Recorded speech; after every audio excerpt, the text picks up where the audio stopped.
Amacha malungi gwe omulabi wa Spark TV tukwaniriza eno program Spark kumacha nga bwe tuli mu kujaguza amazalibwa g'abeene ng'aweze emyaka 7 munange tulina omukulu atwegasseko ow'ekitiibwa Kabuuza Mukasa ng'alina ebibuuzo ebyenjawulo bye neetaaga okuba nga mubuuza gwe omulabi waffe osanga bikuyamba okwongera okutegeera obuvo bw'enjaguza y'amazalibwa g'abeene ey'enjawulo bweti. Neyanza basebo ne bannyabo abatuuliriza sanyuse nnyo okubeera nammwe mu nkola eyaffe ey'ekiddugavu oba ey'ekinnansi. Amazaalibwa twabanga oba oli awo tetugakuza nnyo kiri awo, naye ate olw'okuba kabaka ate ye abeera kabaka wa njawulo mu ngeri y'emu oba endala, ate ye ayina okukuzibwa amazaalibwa. Era nga bwe tumanyi ebyafaayo ne bassekabaka abaasooka babakulizanga amazaalibwa ago, era amazaalibwa ago nga gabeera matongole nga olunaku luba lwa njawulo, Obuganda bwonna bulujaguza. Naye kakati ffe nnyinza okugamba abali mu mulembe guno omutebi twafuna omukisa tutandise galaba ku Kabaka Round Mwenda Mutebi owookubiri, era nga tutandika okugajaguza oluvannyuma lw'okutikkirwa ng'afuuse kabaka. Obwakabaka nga buteekateeka mu ngeri ey'enjawulo nga bubaako abantu be buyita ne bajaguliza wamu naye. Ng'ebweru tetukitegeera nnyo oba omuntu ow'ebweru ng'ayinza obutakitegeera nnyo. Emyaka egyo gyonna egyasooka weewaawo obwakabaka era embeera yali tennaba nnungi nnyo, naye nga balina engeri gye beekwatakwata abantu abatono ne basobola okutegeka omukolo ate ogujja mu kitiibwa ekyo ekya kabaka. Naye ndowooza gwali mwaka gwa 98-99.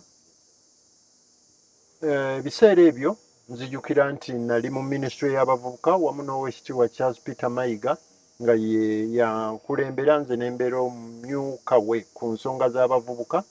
Ne tusaba obwakabaka ffe abavubuka tuteeketeeke amazaalibwa ga kabaka, era ne tukuŋŋaanya bannaffe abavubuka ab'enjawulo abaali mu Nkoba za Mbogo, abaali mu bitongole eby'enjawulo, ne tukolera ddala ttiimu eyawera. Kwaliko abasajja ba Peter Sematimba, ba Hope Mukasa, Oweekitiibwa ba Daudi Mpango, Omulangira Wassajja, ba Masembe Kanyerezi, abavubuka ba Kabushenga bonna. Tekyaliko nti ono wagwanga gundi oba gundi, naye abavubuka abaali bookya mu kiseera ekyo oyinza okugamba mu kibuga.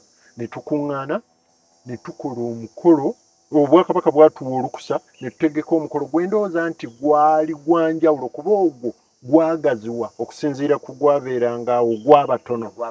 Guno ne tugugaziya ne tuleetamu abayimbi ne tutegeka emmotoka z'empaka, ekintu ne kigaziwa.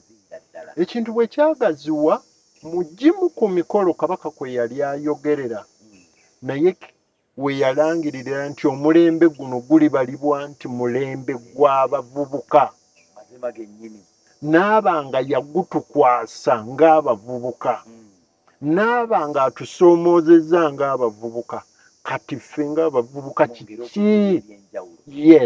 kye tuyinza okusasula yatuwadde liringa bbanja. Kabaka yatukwasa omulembe gw'omutebi, omulembe gw'abavubuka.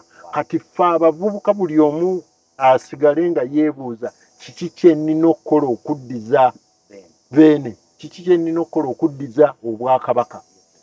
Ndowooza nti ogwo gwe gulinga omugendo mwe tulina okutambulira.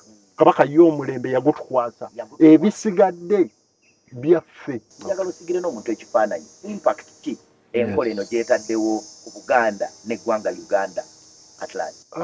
Sabo neeyanziza nnyo omukisa ogwo, ate era nga ndowooza nti kikulu nnyo n'abantu okufunira ddala ekifaananyi nti nga bwegambye nti omukolo gwatandika okugaziwa n'oluvannyuma ne batandikira ddala buli abaddamu okutegeka ne baba nga bagukola ki, bagugaziya. Ne tutuuka n'obwakabaka ne buyisa enkola nti buli mwaka gwakwasibwanga ekitongole. Ne bagamba ku mulundi guno CBS yegenda okutegeka amazaalibwa, ku mulundi guno Buganda Land Board yegenda okutegeka. So ne kigenda ng'ekintu kigaziwa. Weewaawo lwe twasooka okutegeka mwalimuko n'emmotoka z'empaka naye oluvannyuma ate simanyi lwaki zaamala ne zivaawo naye nga zonna zaategekebwanga era mu kujaguza ki amazaalibwa ga kabaka. Te ne tujja ne tubeeramuko n'ebikujjuko ebirala kwegamba okulaba nti buli omu afuna waakola ki waajaguliza ne gutabeera munda wokka. Abantu bwe balaba emisinde gino gikoze kinene nnyo.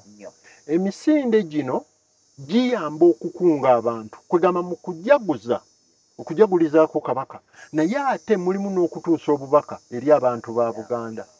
Abantu abalaba emisinde gino balowooza gitandise boogera ku myaka giringa 10 yes naye nga gyatandika Oweekitiibwa Albert Ssemakula we yabeerera minisita wa sports be baatandika emisinde egyo weewaawo gyali teginnaba kukola ki kulinnya nnyo okukwata oyinza okugamba kukwata kati naye ne gijja nga gitambula ne gijja nga gigejja bwe gikwatibwako kati ate abateesiteesi nga buli omu atandise okulaba obusobozi bwagyo ne bagyongeramu amaanyi okufunira ddala omuggundu tuyinza okugamba kale mu myaka nga 10 egiyise naye nga gyava mabega.